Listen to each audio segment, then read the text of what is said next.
This is the Northwood Report on ESPN WestPalm.com, taking you through everything that is Seahawks sports. Now, here's Jeremy Marks-Peltz. And it is another exciting edition of the Northwood Report, our monthly look at Northwood Seahawks athletics in our own backyard of West Palm Beach.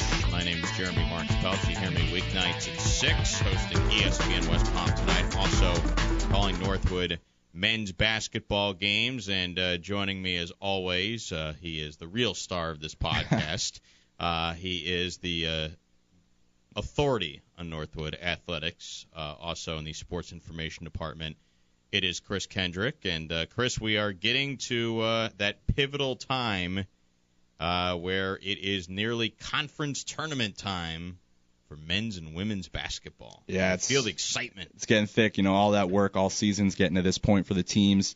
Once it comes to conference tournament, if you're able to win that conference tournament, you get that seed into the national tournament, and that's what everyone wants to do. So at this point, as long as you're making that tournament, the door's open for you to advance to the national tournament. And right now, the Lady Seahawks and the men's Seahawks are in the field right now, in the upper part of the field. Women are fourth in the conference, men third.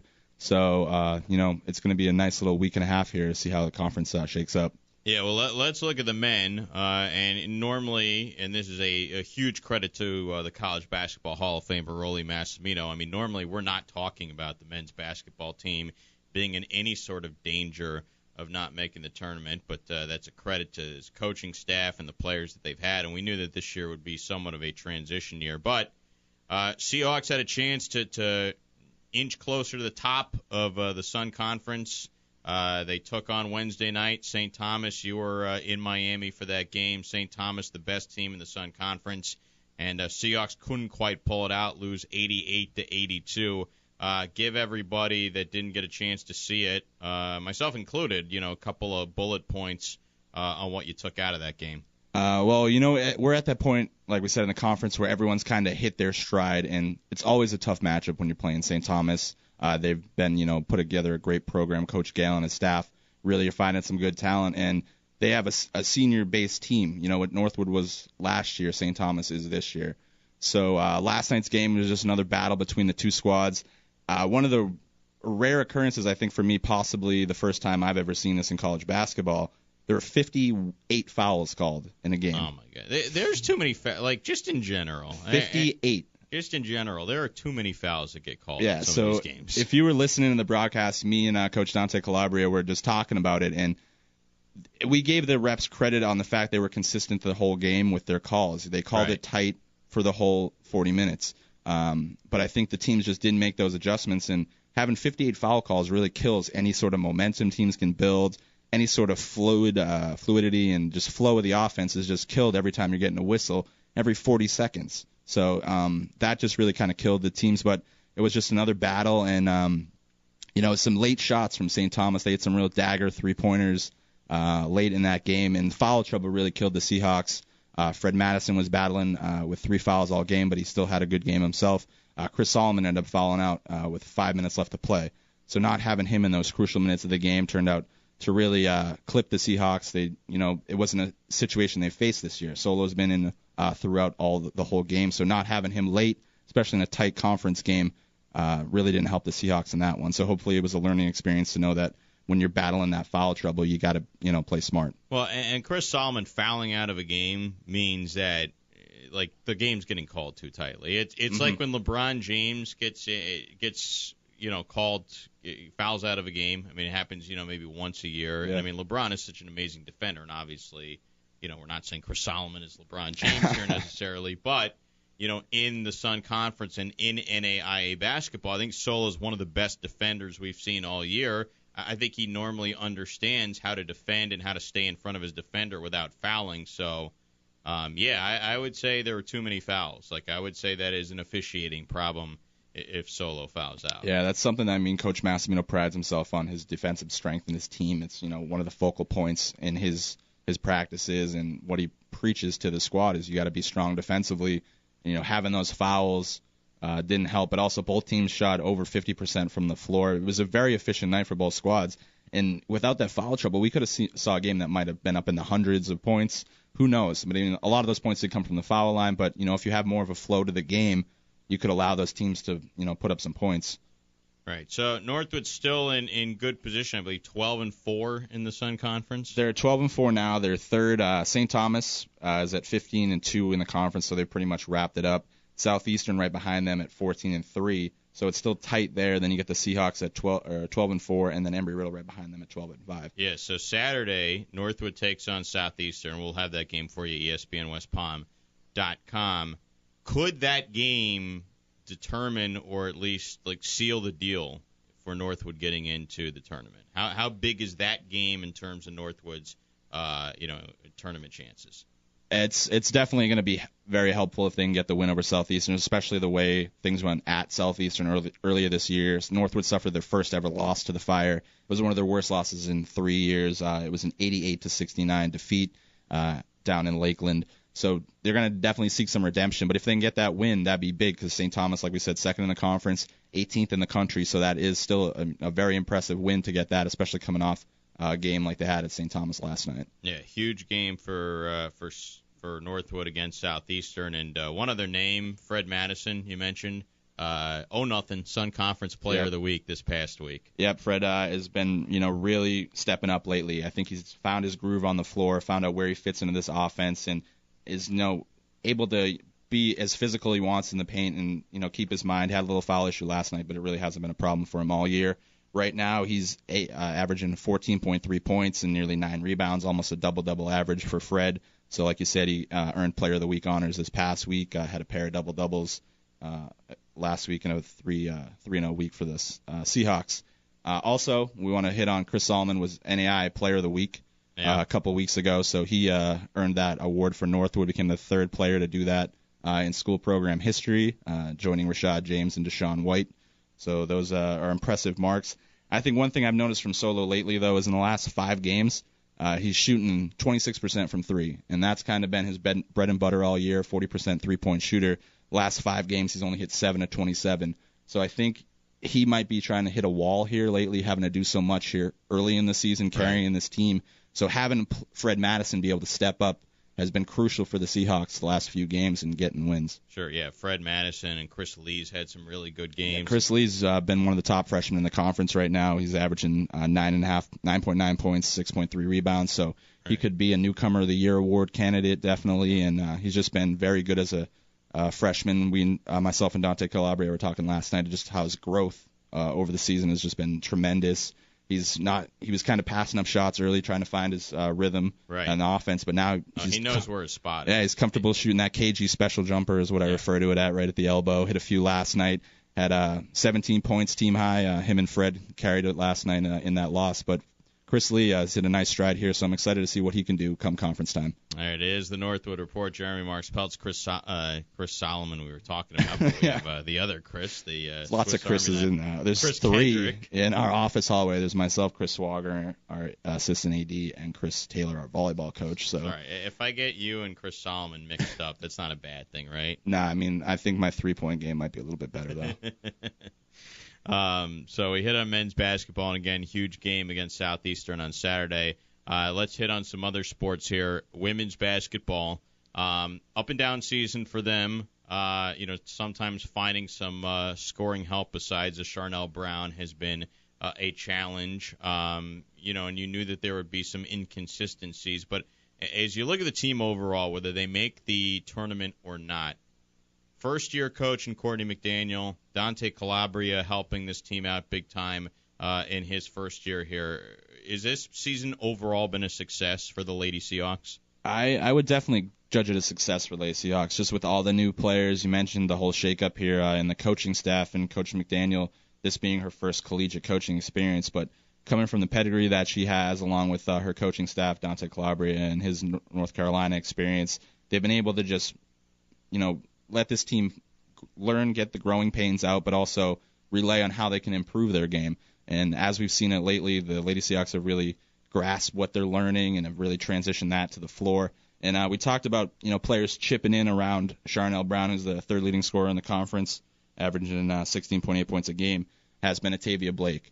She's been a real force in the Sun Conference the last few games. She's scored double digits in 10 of the last 12 and has had 9 double-doubles She ended up being Player of the Week a couple weeks ago. So she's been a real force, and pretty much just like Fred, she was finding her space early and now has hit a great stride. And you put her in the paint, she's just been a force. Struggled a little bit last night against St. Thomas. Didn't hit some of the bunnies and layups that she's normally getting, but she's still not afraid to shoot as is the top field goal shooter in the conference. So I think the duo of now Brown and Blake is going to be an asset for the Lady Seahawks going into the Sun Conference tournament. And you never know. It's a success right now, but if they can win that Sun Conference tournament or at least get to the semifinals, finals, who knows what's going on with this Lady Seahawks team, but they have the talent to do it and the coaching staff that can get it done. So I'm excited as well to see how they can play come tournament time, and hopefully they'll be hosting an opening round game in the Sun Conference tournament. Yeah, that would be a big step for the Lady Seahawks. And fill us into the spring sports. Baseball's in action. You've got tennis playing well. What are some of the highlights going on with the spring sports that are now in action? Baseball, I know pitchers and catchers reported in the pros, but we've had some action down at Northwood the last couple weeks. Seahawks are 4-5 on the season, 2-4 in the Sun Conference. They've already had some Sun Conference games. There've been some great matchups. Played St. Thomas at home, traveled to Warner, took 1-2 in both of those series, but they were real battles. And I've attested to the senior-laden squad here, 14 seniors on this Seahawks baseball team, and I believe that's the makeup that leads to just a successful team. You're going to kind of, like with every team, figure out how everyone fits in the offense, get your lineup set, figure out how your pitching staff's going to be, who are your conference starters, who are going to be your non-conference guys, your late-inning guys. So to be 4-5 as they're trying to figure that out, I think that's great for the Seahawks. Senior pitcher Anthony Soblano's been off to a terrific start this season. Through 3 starts, he's allowed 2 earned runs in 15 innings with 18 strikeouts. So he's been very efficient, the lefty for Northwood. And Kurt Hilgenberg, the captain, has been a real offensive spark plug for the Seahawks, hitting .393 in the middle of the order here with 8 RBIs. So again, it's just the Seahawks just got to find out what the makeup of this lineup's going to be and how the best pieces are going to fit into this puzzle. Yeah, and they've, early on in the season, a major advantage. We do like the fact that in the collegiate baseball ranks, you have some games early on. How about tennis? Tennis is also playing well. Right now, the women's squad is 4-0 on the season. Adelaide Wood, our junior tennis player, was recently named Sun Conference Player of the Week. So that's an accomplishment for her. It's her second in her career with Northwood. So they're 8th in the country right now. Men's tennis, they're off to a good start as well. They're 19th in the country. And then we had our golf teams out there on the links. They're also in the top 15 in the nation. Women's golf is at 7, and men's golf is at 14.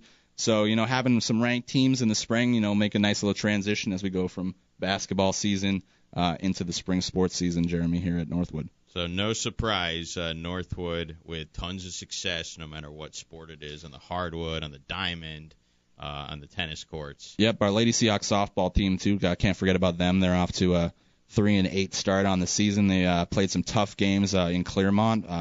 Played a top 5 team in the nation, 11-10, ended up taking the loss, but that just shows the real talent this team has this year. So I think Sun Conference is going to need a little shocked at what the Lady Seahawks can do this year with the talented bunch down here in West Palm.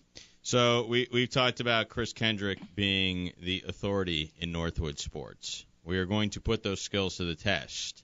Everybody now has to have their own Mount Rushmore. So LeBron James, we can blame him for that trend. Coming up next in the Northwood Report, Chris Kendrick's Mount Rushmore of Northwood Athletics. Stay tuned here on ESPNWestPalm.com.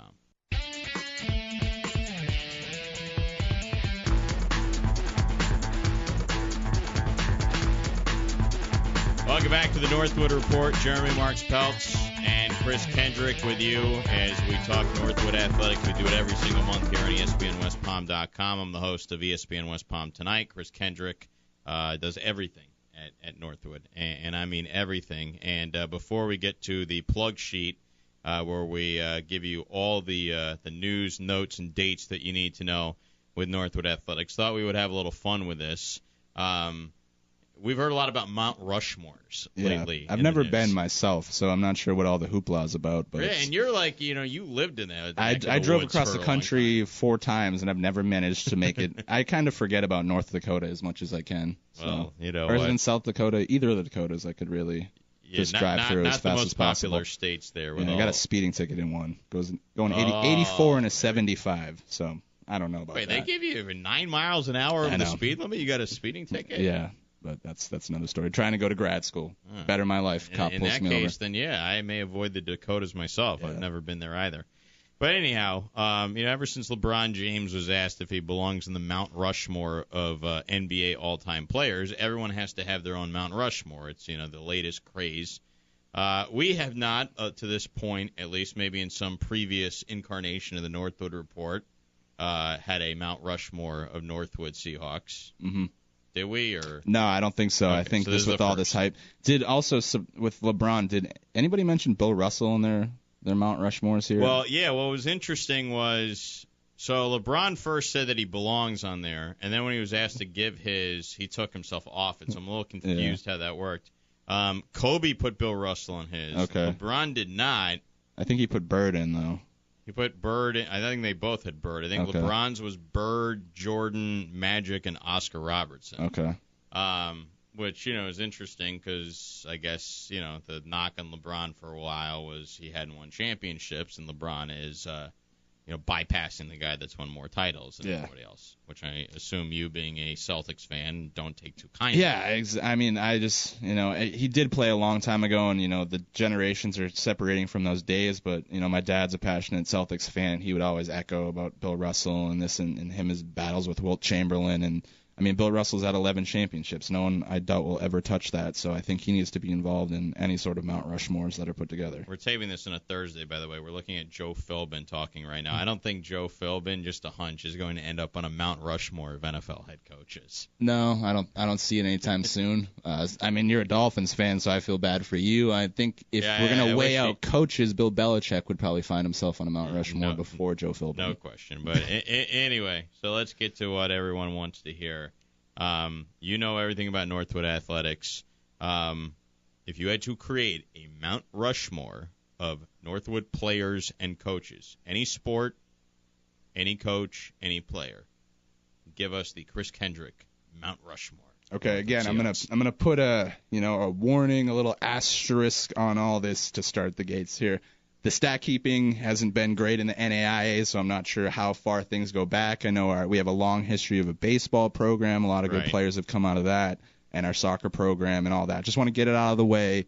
But this is just, off the top of my head, we're winging this here. So I'm going to give you my Mount Rushmore at this point. So first off, I'm going to go with Helen Linsky, women's soccer player. She ended up finishing her season out this last year, and she went down as the all-time leading goal scorer, points scorer, assists, 4-time Sun Conference Player of the Year, 4-time NAL American. So, I mean, there's not many more accolades she could get. She was NSCAA Player of the Year at the NAI level. Sounds very deserving. So I think that was kind of a no-brainer there that she'll be included in a Mount Rushmore. Then I think you got to get Coach Mass involved. Of course. He kind of helped put Northwood on the map here when he came and joined the program, and, a lot of the successes that Northwood has had has been having him tied to the program. So I think you got to associate Coach Mass in this Mount Rushmore here. And then next, I'm going to stay in basketball. It was a tough, job going over who from basketball might be deserving, and I'm going to go right now with Tyrone Davis.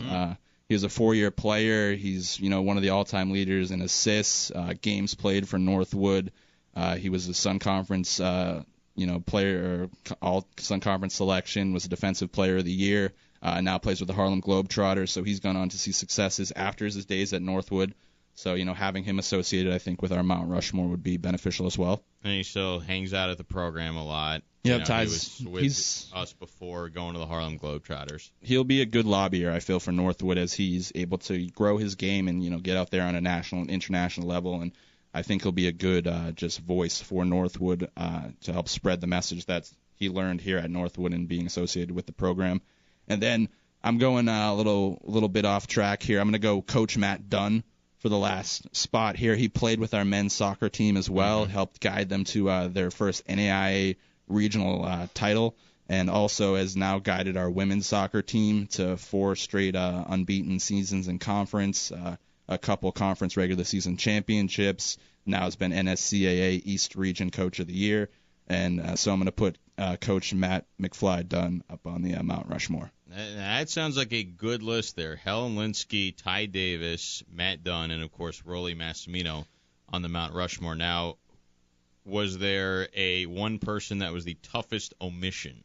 Is there someone that you were debating that if we had created a fifth spot, this person would be on there? I mean, I was just watching Rashad James play last year. The talent level they have, but him being only a one-year player, and I think the success he's going to have after his days here.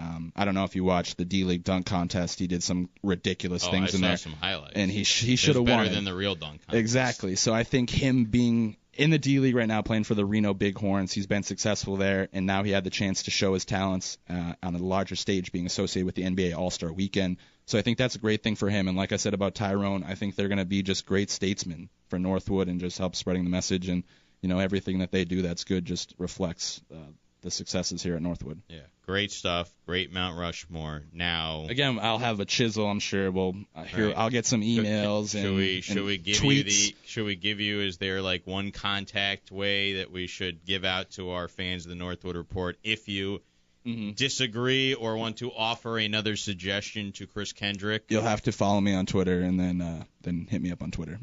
That's the only way I'll take it. Is you got to give me the follow first before you give me any criticism.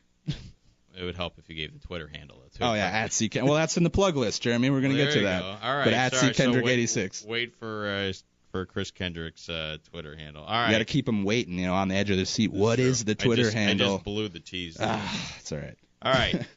So hope you enjoyed, the rundown of the sports. Hope you enjoyed the Mount Rushmore. Now, let's get to the plug sheet.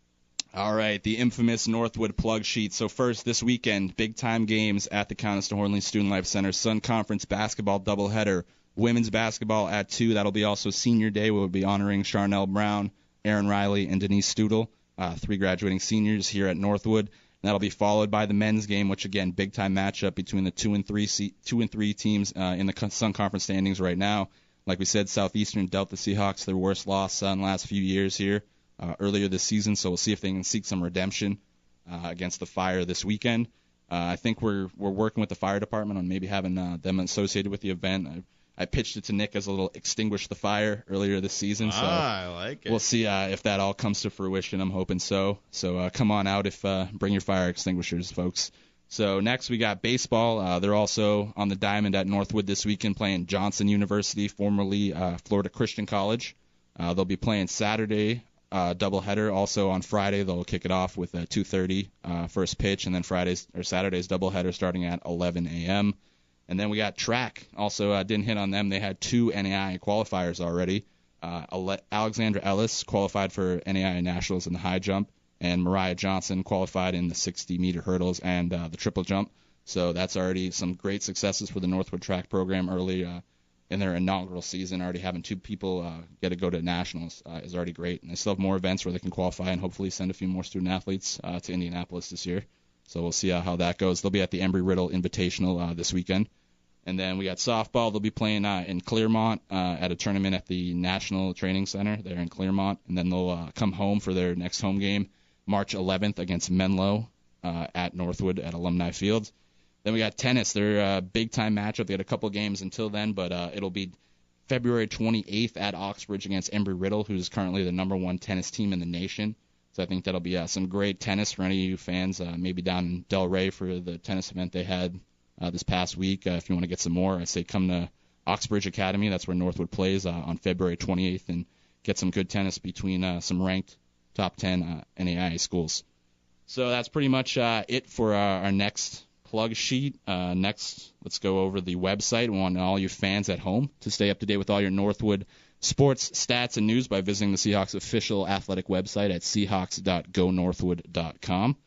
We want you to like the Seahawks and become a fan on Facebook at facebook.com/NUSeahawks. Subscribe to the Seahawks YouTube page, also youtube.com/NUSeahawks. That's where we're putting the podcast up on there, so you can listen to all our past editions as well if you want to catch up. And then, of course, twitter.com/NUSeahawks is the official Twitter handle for the Seahawks. We've also started creating individual team pages, so you can find out about those on the Seahawks Twitter at NUSeahawks. And myself, of course, at CKendrick86. So any of your Mount Rushmore criticism, send it that way at CKendrick86. And give him some compliments, too.